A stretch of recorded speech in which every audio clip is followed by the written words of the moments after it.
Good to go? Okay. Good afternoon, everyone. Afternoon. Let me know when your shot's good. Okay, here we go. Tomorrow, I will swear an oath and become the mayor of New York City. A new future feels very near indeed. But for too many New Yorkers who come into daily contact with our public school system, be it parents, children, educators alike, the future is not something that they often look towards with hope and optimism. When many parents think of the future, they think of literacy rates that, while improving, still show that nearly 45% of children in grades 3 through 8 are not reading proficiently.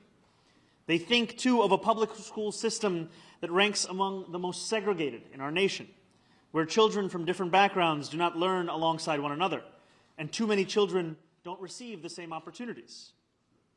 For over 900,000 children learning in our public schools, when they think of the future, they think of classrooms so crowded that they cannot get the attention of their teacher and facilities that have long needed improvement. And for educators, when they think of the future, they think of how many of their students don't have a home to return to at the end of the day or a bed to lay their head in. How hard it is to afford a dignified life in this city on a teacher's salary, and how many of their colleagues have had to move on to another job. The future need not be something that we dread. It can be something we rewrite together so that the children of our city, the future of our city, receive opportunities far greater than those who came before them. I am proud today to appoint Kamar Samuels as New York's next school's chancellor, because this moment demands a new generation of leadership that both understands our school system and has a transformative vision on how to remake it. Kamar is that leader.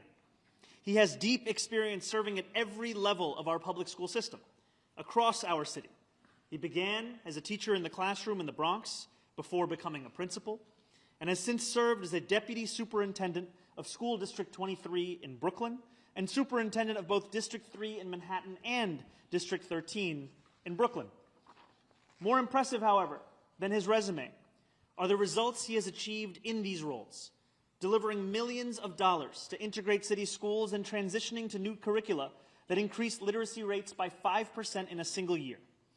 I chose Kamar for this impactful role, one which shapes the lives of nearly 1 million children each year, oversees more students than any other chancellor in the nation, and manages over 135,000 employees, because of his expansive vision of possibility for the future, and because he will lead with two qualities too rare in public service: transparency and accountability.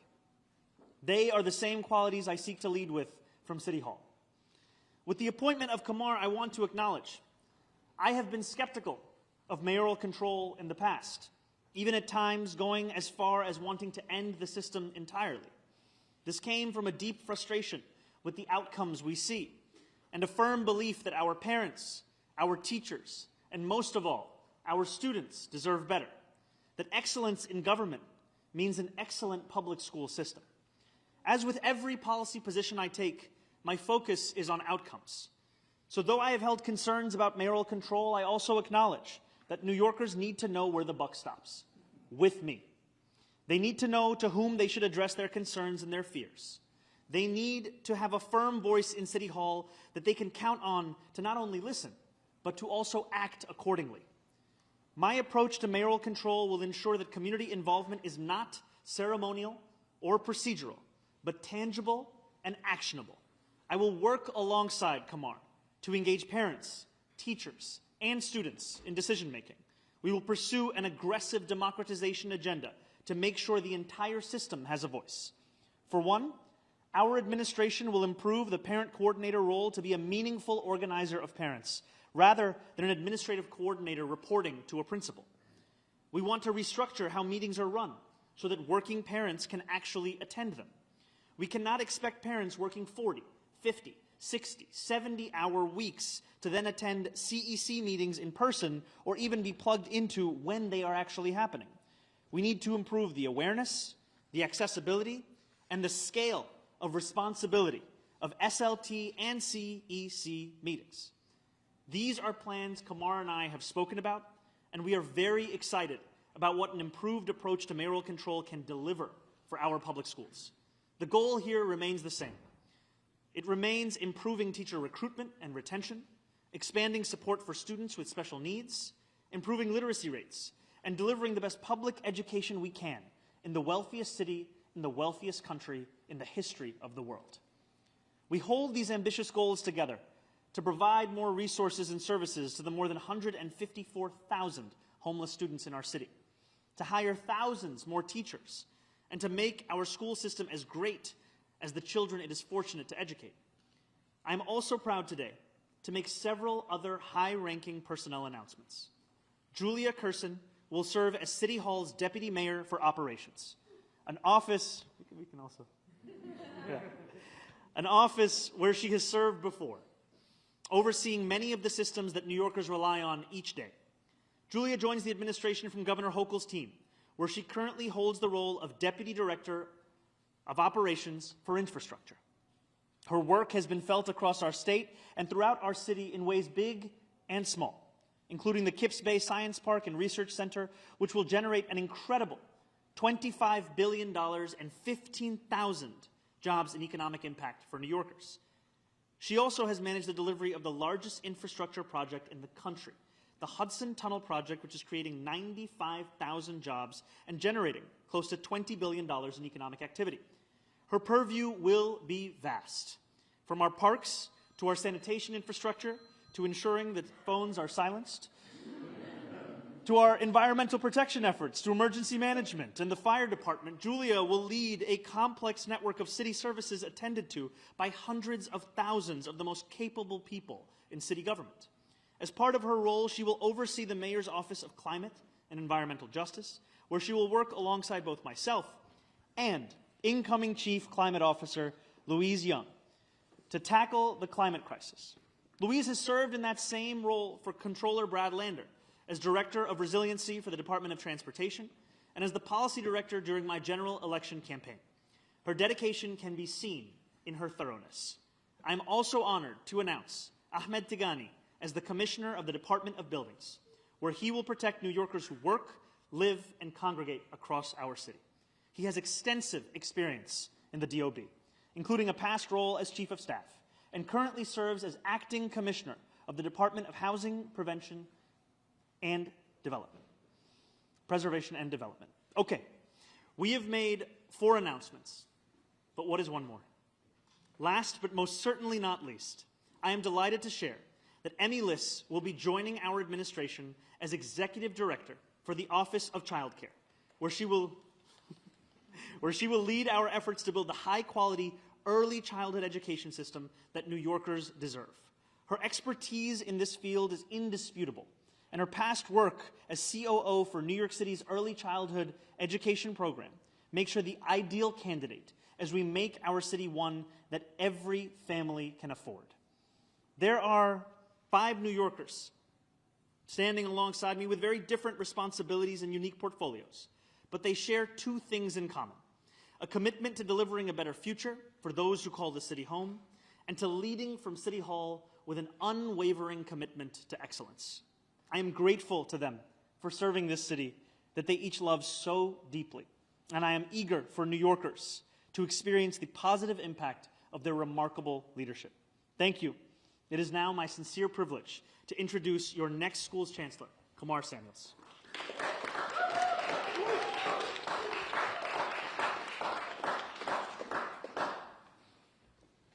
Thank you, Mr. Mayor-elect. It's an honor to be here and stand before you as the next New York City Schools Chancellor.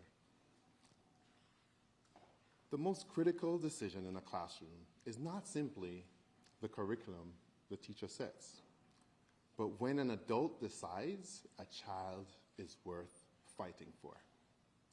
I started my career in an elementary school as an elementary school teacher in the Bronx, standing in front of students who deserved someone who believed in them and making a commitment to show up every single day for them. Because real learning doesn't happen in the abstract. It happens when a child is struggling to read, when a family is facing housing insecurity, when a teacher is stretched thin, but still giving everything they have. I know that room. I've lived it. For over 2 decades in the New York City public school system, I've had the privilege of serving at every level, from teacher to principal to superintendent, across the Bronx, Brooklyn, and Manhattan. Yes, I love the city. I have had every role, and in every role, my focus has been the same: delivering results, rooted in care, clarity, and high expectations for our students. As a superintendent, I worked to strengthen literacy by aligning instruction to the science of reading. I helped expand access to high-quality programs, including launching 17 international baccalaureate pathways.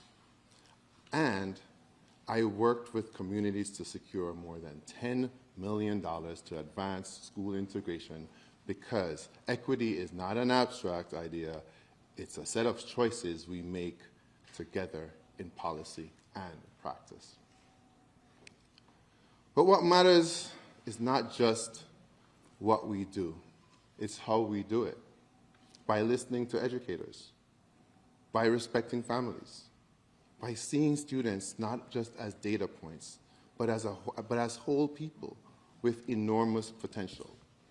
I am deeply honored to serve as the next Chancellor of the New York City Public Schools, together with the Mayor-elect, my man, Mr. Mamdani.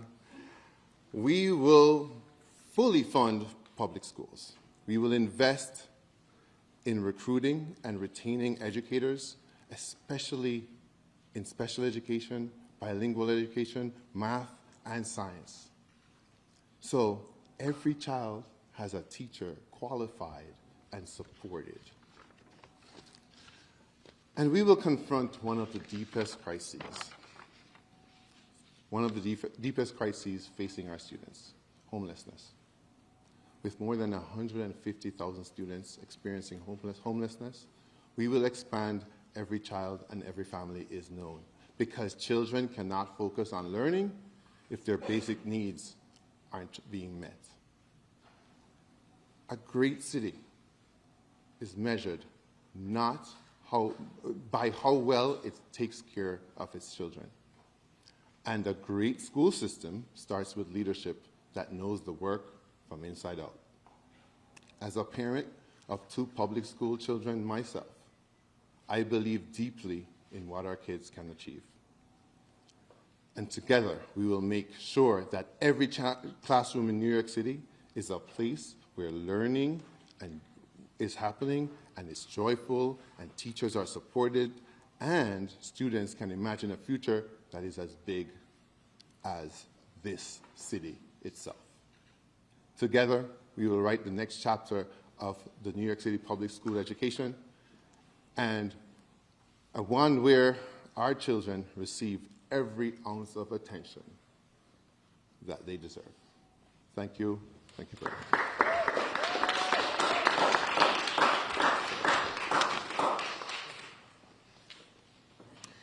Now I would like to introduce our Commissioner of the DOB, Ahmed Tigani.